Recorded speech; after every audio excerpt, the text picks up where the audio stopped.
సెకండ్లు. మహిళా వాణి.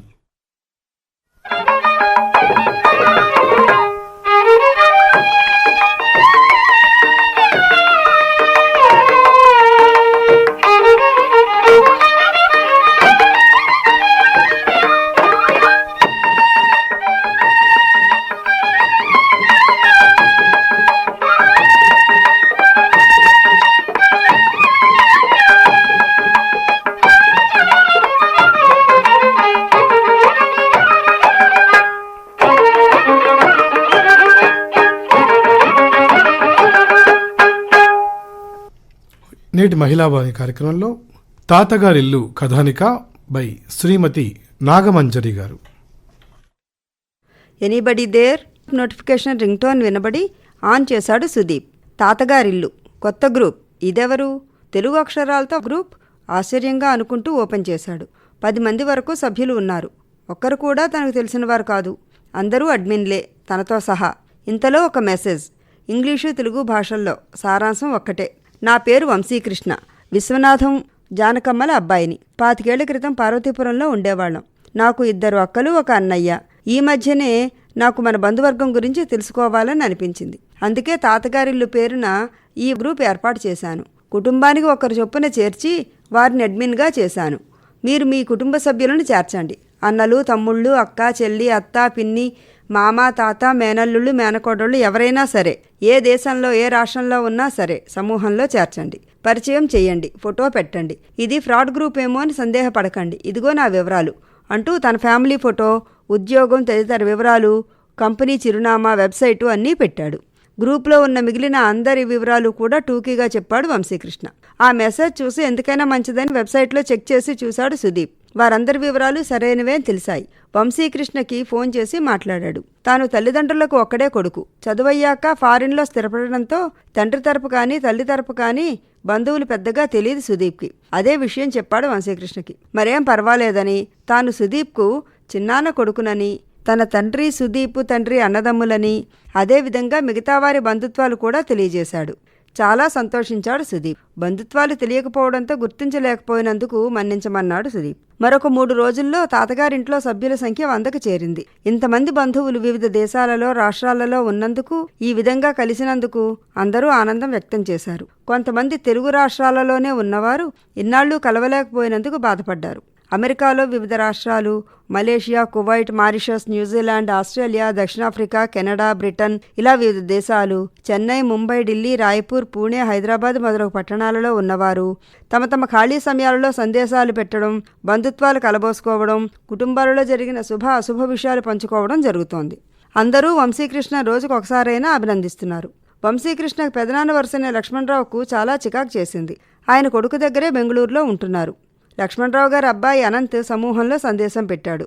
మా నాన్నగారు శ్రీ లక్ష్మణరావు గారిని తీవ్ర అనారోగ్య కారణంగా ఆసుపత్రిలో చేర్చాము. ప్రస్తుతం ఇంటెన్సివ్ కేర్ యూనిట్లో ఉన్నారు. కుటుంబ సభ్యులకు కూడా లోపలికి వెళ్లే అవకాశం లేదు. కనుక మాకు ధైర్యం కలిగిస్తూ మా నాన్నగారు ఆరోగ్యం కుదుటపడాలని, తిరిగి ఆరోగ్యంగా మా అందరి మధ్య తిరుగాడాలని ప్రార్థన చెయ్యండి అని అందరికీ తెలియజేశాడు. వంశీకృష్ణ స్పందిస్తూ, గెట్ వెల్ సూన్ అనే సందేశాలు వద్దు, అందరూ మృత్యుంజయ మంత్రం టైప్ చేసి పెట్టండి, ఎన్ని వీలైతే అన్ని. మృత్యుంజయ మంత్రపఠనం వలన ఆరోగ్యం చేకూరుతుంది అని పెట్టాడు. ఓం త్రయంబకం యజామహే సుగంధిం పుష్టివర్ధనం ఉర్వారోహమేవ బంధనాత్ మృత్యోర్ముక్షీయమామృతాత్ అని పెట్టాడు. వెంటనే సమూహ సభ్యుల్లో అందుబాటులో ఉన్నవారంతా మృత్యుంజయ మంత్రజపం చేయనారంభించారు. పౌరోహిత్యంలో ఉన్న కుటుంబ సభ్యులు కొందరు దేవునికి లక్ష్మణరావు గారి పేరిట ఆరోగ్యం కొరకు పూజలు చేశారు. జపాలు చేసి సంఖ్యని సమూహాల్లో పెట్టారు.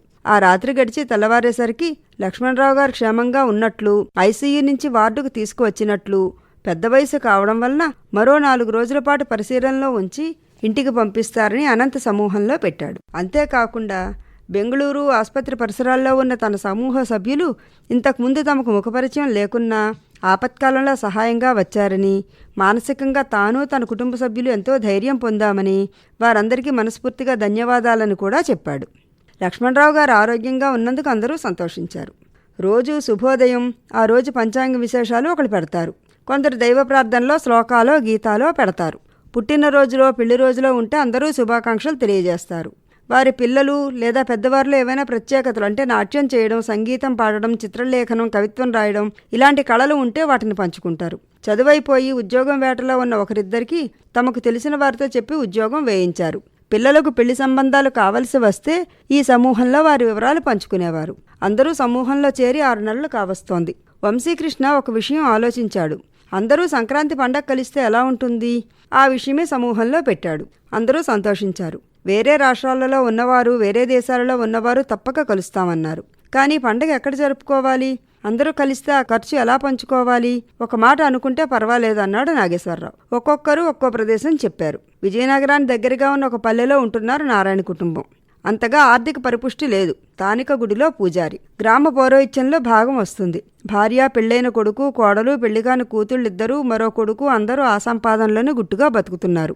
విశాలమైన మండువా లోగిలి ఇల్లు. తాతల నాటిది ఉంది. ఆ ఇంట్లో పండగ జరుపుకుందామని సూచించాడు. అందరూ ఆమోదించారు. పండగకు ఏ కుటుంబం నుంచి ఎంతమంది వస్తారు, ఎన్ని రోజులు ఉంటారు తెలుసుకుంటే కనీస సౌకర్యాలు ఏర్పాటు చేయొచ్చు అన్నాడు వంశీకృష్ణ. వెంటనే చాలామంది స్పందించారు. మరికొంతమంది సెలవుల విషయం, ప్రయాణ వివరాలు చూసుకొని చెప్తామన్నారు. మలేషియాలో ఉన్న సుదీప్ వంశీకృష్ణకు ఫోన్ చేశాడు. నారాయణబాబును వ్యక్తిగతంగా కలిసి కుటుంబ ఆర్థిక వస్తు పరిస్థితులు పరిశీలిస్తే బాగుంటుంది అన్నాడు. నారాయణబాబు ఆర్థిక స్థితిగతులు నాకు తెలుసు. ఒకేసారి ఇంతమంది వస్తే తట్టుకోలేడు. కానీ పల్లెటూరు కదా, చేతి కింద మనుషులు, పిలిస్తే పలికేవారు ఉంటారు. మనం ఆర్థికంగా ముందు కాస్త చేయూతనిస్తే పనులు త్వరగా జరుగుతాయన్నాడు వంశీకృష్ణ. వీళ్లతో బెంగళూరు నుంచి అనంత్ కూడా కలిశాడు. కెనడా నుంచి మురళి, హైదరాబాద్లో మహాలక్ష్మి, కార్యక్రమ నిర్వహణలు మేము కూడా కలుస్తామన్నారు. వెంటనే పండుగ సంబరం అనే తాత్కాలిక సమూహం ఏర్పాటు చేసి వంశీకృష్ణ, నారాయణ, కొడుకులిద్దరూ అనంత్, మురళి, మహాలక్ష్మిని చేర్చాడు సుదీప్. నారాయణ తన ఇంటి ప్లాను 6 విశాలమైన గదులు వాడకంలో ఉన్నట్లు చూపించాడు. మధ్యలో వాకిలి ఉంచి వీధి వైపు 4 గదులు, ఒక ధాన్యం గది, పెరటి వైపు 2 పెద్ద గదులు, ఒక వంటగది, దేవుడి గది, ఒక కొట్టు గది ఉన్నాయి. ఇంటికి పెరటి వైపు చాలా ఖాళీ స్థలం ఉంది. చాలా పెద్ద ఇల్లు బావా అన్నాడు సుదీప్. తాతల నాటి ఇల్లు బావా, ఇప్పుడు నా పిల్లలు పంచుకుంటే ఒక్కొక్కరికి 2 గదుల వాటా మాత్రమే వస్తుందిలే అన్నాడు నారాయణ నవ్వుతూ. ఒక వారంలో సంక్రాంతి పండుగకు వచ్చేవారి లెక్క తేలింది. విదేశాల నుంచి 6 కుటుంబాలు, వేరే రాష్ట్రాల నుంచి 4 కుటుంబాలు, వైజాగ్, గుంటూరు, హైదరాబాద్ నుంచి 3 కుటుంబాలు వస్తామన్నారు. ఇక్కడ ఉన్న నారాయణ కుటుంబంతో కలిపి 14 కుటుంబాలు అయ్యాయి. దాదాపు 60 మంది. దగ్గరలో ఉన్నవాళ్ళు కొందరు పండుగ 3 రోజులు ఉదయం వచ్చి రాత్రి ఇంటికి వెళ్ళిపోతామన్నారు. ఇంకొందరు కుటుంబాలు తీసుకురాలేము, కానీ ఒంటరిగా వచ్చి 1 లేదా 2 రోజులు ఉంటామన్నారు. సుదీప్, అనంత్, వంశీకృష్ణలు 4 రోజులు ముందుగానే కుటుంబాలతో వచ్చి పండుగ అయిన తర్వాత 2 రోజులు ఉండడానికి నిర్ణయించుకున్నారు. వచ్చిన అందరినీ సాగనంపాక అప్పుడు వీళ్ళు వెళ్తారు. నారాయణ కుటుంబం మీద భారం వేయకుండా ఈ ఏర్పాటు. అలాగే ప్రవాసంలో ఉన్నవారి అలవాట్లు, అభిరుచులకు అనుగుణంగా ఇక్కడ ఏర్పాట్లు చేయడానికి కూడా వీలవుతుంది. వర్షాకాలం తగ్గగానే విజయనగరం వస్తానని, వీలుంటే కలవమని వంశీకృష్ణకి చెప్పాడు అనంత్. తాతగారి ఇంట్లో పండగ సందడి మొదలైంది. సెలవులు దొరికిన వాళ్ళు సెలవు దొరికిందని పెడుతూ ఉంటే అనుమతి కోసం చూస్తున్నామన్న వాళ్ళు కొందరు, ఏ రకమైన దుస్తులు వేసుకోవాలి అని కొందరు ఆడవాళ్లు చర్చించడం మొదలెట్టారు. భోజనాలు, రుచులు, పిండి వంటల గురించి చర్చించారు కొందరు. నవంబర్ మొదటి వారంలో అనంత్, వంశీకృష్ణ, నారాయణ ఇంటికి వచ్చారు. తొలిసారిగా కలిసిన ఆనందం అందరూ పంచుకున్నారు. నారాయణ, భార్య లక్ష్మి, పెద్ద కొడుకు విశ్వం, కోడలు రవళి, చిన్న కొడుకు వెంకటరమణ, పెద్ద కూతురు రూప, చిన్న కూతురు వాణి అందరినీ పరిచయం చేశాడు నారాయణ. ఇంటి పెరట్లో పూల మొక్కలు, పాదులు, కూరగాయ మొక్కలు ఉన్నాయి. పెద్ద బావి, దాన్ని నానుకుని పెద్ద నీళ్లగది ఉన్నాయి. తాత్కాలికంగా ఆ నీళ్లగదిని 3 స్నానాల గదులుగా మార్చవచ్చు. దాదాపు 70 మంది 3 రోజులు ఉంటారు. ప్రయాణపు రోజులు లెక్కేసుకుంటే 4-5 కుటుంబాలు మరో 2 రోజులు. సుదీప్, అనంత్, వంశీకృష్ణ కుటుంబాలు 10 రోజులు ఉంటారు. పెరటివైపు నడకదారి దాటిన తర్వాత కూడా చాలా ఖాళీ స్థలం ఉంది. నారాయణ వాళ్ళది కొంత స్థలం, అటు ఇటు ఉన్నవాళ్ళు కూడా ఖాళీగానే స్థలాలు ఉన్నాయి. నారాయణతో కలిసి చర్చించారు. ఆ పక్కనే ఉన్న పంచాయతీ వారి స్థలాన్ని కలుపుకొని వారు అనుమతితో తాత్కాలిక నిర్మాణాలు చేయడానికి నిర్ణయించారు. 1 నెలలో పకడ్బందీగా తాత్కాలిక గదులు, మరుగుదొడ్లు, స్నానపు గదులు నిర్మించి అవసరం తీరిపోగానే అవన్నీ విప్పదీసి తిరిగి తీసుకువెళ్లిపోయే సంస్థ ఒకటి ఆన్లైన్లో దొరికింది. వారిని సంప్రదిస్తే ఆ ఏర్పాట్లు 2 రోజుల్లో చేసి ఇచ్చేస్తామన్నారు వాళ్ళు. ప్రధానమైన వస్తు సమస్య తేలిపోయింది. భోజనాలు, పడకలకు కూడా కావలసిన ఏర్పాట్లు చర్చించారు. మొత్తం ఏర్పాటుకి ఎంత ఖర్చు అవుతుందో లెక్కవేశారు. ముందు కొంత పెట్టుబడి పెట్టడానికి పండుగ సంబరంలో సభ్యులు ముందుకు వచ్చారు. నారాయణ పెద్ద కొడుకు విశ్వానికి ఆ బాధ్యత అప్పచెప్పారు. విశ్వం అకౌంట్లో వారందరూ డబ్బు జమ చేశారు. అనంత్, వంశీకృష్ణ ఊరంతా తిరిగి చూసి తమ వారిని ఎక్కడెక్కడ తిప్పాలో, ఏ విశేషాలు చూపించాలో, వారికి వినోద కార్యక్రమాలు ఏం ఏర్పాటు చేయాలో ఒక ప్రణాళిక వేసుకున్నారు. భోగి రోజు ఉదయం భోగి స్నానాలు, భోగి మంటలు, సాయంత్రం పిల్లలకు భోగిపడిపోయడం, సంక్రాంతి నాడు ఉదయం పెద్దలకు బట్టలు, పిండి బట్టలు దారిపోయడం, దారిలో ఊర్లో ఉన్న శివాలయం, రామాలయం సందర్శన, సాయంత్రం ఊరి పక్కన ఉన్న ఏటి ఒడ్డున విహారం, కనుమ రోజు ఊర్లోని తోటలు గరువులు పెద్దలందరికీ కొందరు పిల్లలకు చూపించడం, పండుగ ప్రాశస్త్యం, రైతుల పరిస్థితి తెలియజేయడం ప్రణాళికలు వేసుకున్నారు. పల్లెల్లో ధనుర్మాసం హడావుడి ప్రారంభమైంది. ఇంటి ముంగిళ్లలో రకరకాల ముగ్గులు, గొబ్బిళ్ళు, హరిదాస గీతాలు, గంగిరెద్దుల విన్యాసాలు, బుడబుక్కల జంగాలు, కొమ్మదాసర్ల అల్లర్లు, మంచుతెరల పరదాలు, చామంతుల అందాలు, ముద్దబంతుల మెరుపులు, తెల్లవారుజాము నిష్ణాలయాల సంకీర్తనలు, సాయంత్రం పూట పల్లకిలో దేవుని ఊరేగింపులు, పంట కోతలు, నూర్పులు, ధాన్యంతో నిండిన ఎడ్లబళ్ళు, ఇలా ప్రతి ఒక్క సందడి ఫోటో తీసి వివరంగా రూపావాణి పెట్టేవారు. ఇంకా ప్రాచీన కళారూపాలైన చిటికలు, చెక్కభజనలు, గుజ్జనగుళ్ళు, కోలాటాలు, తప్పిటిగుళ్ళు మొదలైనవి రాత్రిపూట రామాలయాల్లో గ్రామస్తులు ప్రదర్శించేవారు. విశ్వం వెంకటరమణలు చిన్న చిన్న వీడియోలు తీసి సమూహంలో పెట్టేవారు. ఈ హడావిడి చూసిన ఉత్సాహవంతులు వచ్చేస్తున్నామంటూ తమ రిజర్వేషన్ టికెట్లు సమూహంలో పంచుకునేవారు. పండగ దగ్గరికి వచ్చింది. నారాయణ వారం ముందుగానే కొందరు వంట మనుషుల్ని పెట్టి పిండి వంటలు చేయించడం మొదలుపెట్టాడు. అరిసెలు, చెక్కిలాలు, జంతికలు, చేగోడీలు, మురిపీలు, సున్నుండలు, గులాబీ పువ్వుల చక్రాలు, సంపెంగ పువ్వులు చేయించి భద్రపరిచాడు. అనుకున్నట్లుగానే మలేషియా నుంచి సుదీప్ కుటుంబం, బెంగళూరు నుంచి అనంత కుటుంబం ఒకేసారి వచ్చారు. వారితో వంశీకృష్ణ కుటుంబం కూడా నారాయణ ఇంటికి వచ్చారు. ఇంటి ముందు రంగుల ముగ్గులు, ఇంటికి మామిడి తోరణాలు, బంతిపూల దండలు శోభనిస్తున్నాయి. గ్రామ పొలిమేరలోనే విశ్వం వెంకటరమణ బండి మీద ఎదురు చూస్తున్నారు. వచ్చిన వారిని స్వాగతించి తమ బండి వెనక రమ్మన్నాడు విశ్వం. ఇంటి బయట నారాయణ, లక్ష్మి, రవళి, రూపావాణి ఆహ్వానించారు. ఇంత పెద్ద ఇంటిని, ధాన్యపు గాదను, పెరట్లో నూతిని ఆశ్చర్యంగా చూశారు పిల్లలు. గిలక మీదుగా నీళ్లు తోడడానికి వంతులు వేసుకున్నారు. లక్ష్మణరావు గారికి ఆ ఇల్లు పరిసరాలు చూసేసరికి మనసు నిండిపోయింది. ఎన్నాళ్ళైందిరా మన గడ్డ మీద కాలు పెట్టి పచ్చిగాలి పీల్చి అని మురిసిపోయారాయన. పెరటివైపు ఖాళీ స్థలంలో నిర్మాణాలు తాత్కాలికమైనవి అంటే నమ్మేలా అనిపించలేదు. వరుసగా 6 గదులు, స్నానపు గదులతో సహా ఒక పొడవైన భోజనాల గది, అవి కాకుండా వేరేగా బయట మరుగుదొడ్లు, స్నానపు గదులు, ఆ పక్కనే భోగి మంటకు ఏర్పాట్లు, వేడి నీళ్లకు పెద్ద కట్టెల పొయ్య, దానిమీద గుండిగలు. పిల్లలందరికీ ఏర్పాట్లు చాలా కొత్తగా అనిపించాయి. పండుగ 2 రోజులుందనగా విదేశాల నుంచి, వేరే రాష్ట్రాల నుంచి కూడా కొందరు, ముందు రోజు కొందరు వచ్చారు. పెళ్లివారి ఇల్లులా అనిపించింది అందరికీ. గ్రామస్తులైతే నారాయణ చిన్న కొడుక్కో పెద్ద కూతురుకో పెళ్లి కుదిరిందని తమకు చెప్పకుండానే చేసేస్తున్నారని అనుకుని ఆ విషయం నారాయణ కుటుంబ సభ్యులను అడిగేశారు కూడా. పండుగ ముందు రోజు పిల్లలు పెద్దలు అందరినీ వాకిట్లో కూర్చోబెట్టి లక్ష్మణరావు గారు పండుగ విశిష్టత తెలియజేశారు. పిల్లల పండుగ భోగి, పిడకల తయారీ, భోగి మంటకు పిల్లల సేకరణ, హడావిడి అంతా వారిదే. సాయంత్రం భోగి పళ్ళు, సంక్రాంతి, పెద్దల పండుగ. మరణించిన పూర్వీకులు జ్ఞాపకం చేసుకుని బట్టలు, వంటలు నివేదిస్తారు. స్త్రీలు ఆ సాయంత్రం పసుపు కుంకుమ పంచుకుంటారు. రైతుల పండుగ కనుమ. పంటకు సహకరించిన పశువులకు కృతజ్ఞతతో పూజలు చేస్తారు. బంధువులతో సహా పిండి వంటలతో భోజనం చేస్తారు.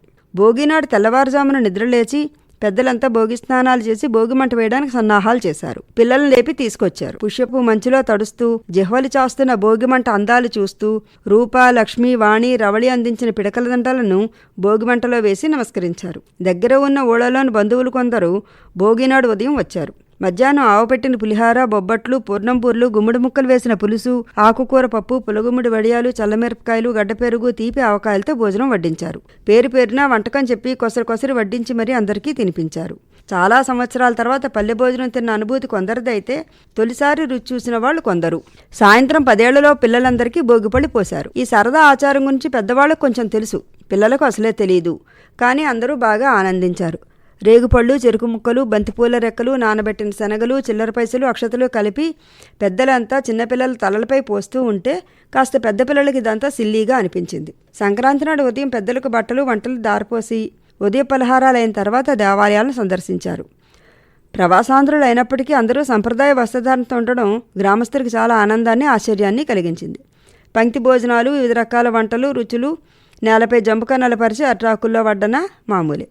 ఈరోజు వంటలేమిటో అడిగింది మహాలక్ష్మి. సంక్రాంతి కదా, చక్కెర పొంగలి, పరమాన్నం, గారెలు, పెరుగావడలు, కందాబచ్చల కూర, కలగూర పులుసు, చిలగడదుంపల పచ్చడి, మిగతా ఆధారాలు మామూలే చెప్పాడు నారాయణ. పిల్లలకు ప్రతిదీ వింతే. పెద్దవాళ్ళు కింద కూర్చోలేని వాళ్లకు టేబుల్ మీద భోజనాలు ఏర్పాటు చేశారు. సాయంత్రం అందరినీ ఏటువడ్డుకు తీసుకెళ్లాడు నారాయణ. సుదీపు, వంశీకృష్ణ, అనంత్, విశ్వం తదితరులు. సన్నగా అట్టే లోతు లేకుండా ప్రవహిస్తోంది ఏరు. సాయంకాల చిరు ఎండలో ఆ ఏటువడ్డును వయసు మరిచి ఆటలాడారు అందరూ. కనుమ పండుగ నాడు ఉదయం పలహారాలు అవ్వగానే అందరినీ బయలుదేరదీశాడు వంశీకృష్ణ, సుదీప్లు. చుట్టుపక్కల ఉన్న వరి కోసిన మడులు, తోటలు తిప్పి చూపించారు. పంట పండడానికి రైతు పడే కష్టం అంతా చెప్పారు విశ్వం వెంకటరమణ. ఎన్ని పంటలు పండుతాయో వాటి కష్ట నష్టాలేంటో వివరించారు. మధ్యాహ్నం భోజనాలు అక్కడికే తెప్పించారు. పనసబొట్టు బిర్యానీ, ములగాకు పప్పు, నల్లేరు పచ్చడి, ఉలవచారు, అరటికాయ ఆవపెట్టిన కూర, మజ్జిగ పులుసు, మినపసు నుండలు, బెల్లంగారులు, మేగడి పెరుగు వడ్డించారు. బాగా నడిచి అలసిపోయి ఉన్నారేమో ఆవురావురమంటూ భోజనాలు చేశారు. మళ్లీ తిన్న జరిగే వరకు చెట్లెక్కి కొమ్మలు పట్టుకుని ఊగి సందడి చేశారు. కొందరు ఆ వంటల వివరాలన్నీ ఫోటోలు తీసుకొని సామాజిక మాధ్యమాల్లో పంచుకున్నారు. సాయంత్రం అందరూ ఇల్లు చేరారు. రాత్రి మళ్ళీ నారాయణ ఇంట్లో సమావేశం అయ్యారు. తమ అందరికీ ఇంతటి మధుర జ్ఞాపకం అందించి తమ ఊరికి ఏమైనా చెయ్యాలి అన్నాడు కెనడా నుంచి వచ్చిన వెంకట్.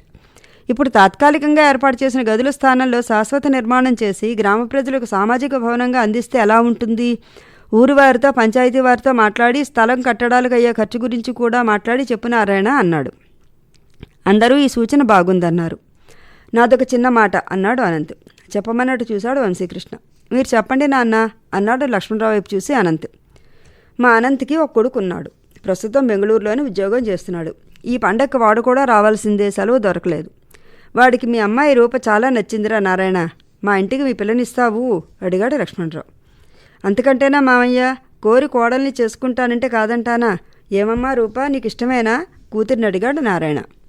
రూప చిరునవ్వు నవ్వి తలదించుకుంది. అది పద్ధతి అంటే. అమ్మాయిని అడిగావు చూడు, చాలా బాగుంది బావా.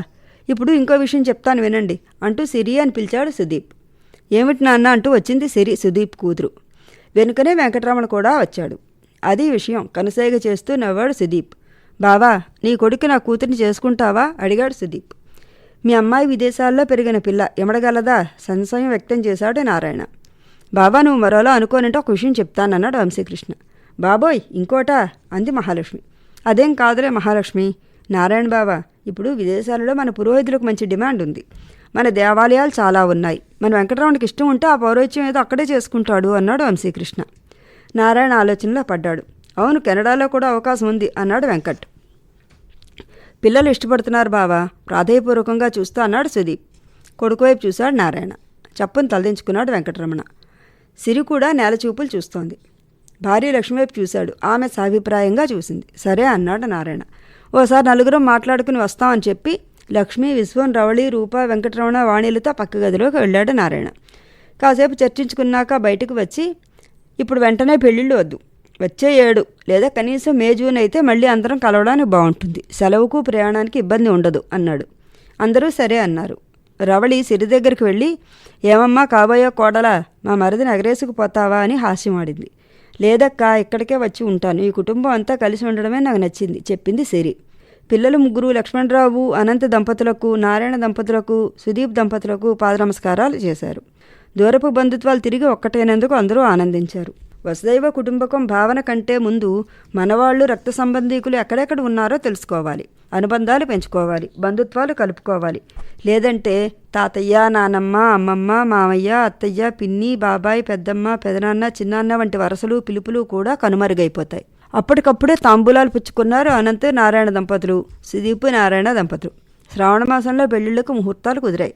ఇద్దరు పెళ్లిళ్లకు 2 రోజులు తేడా ఉంది.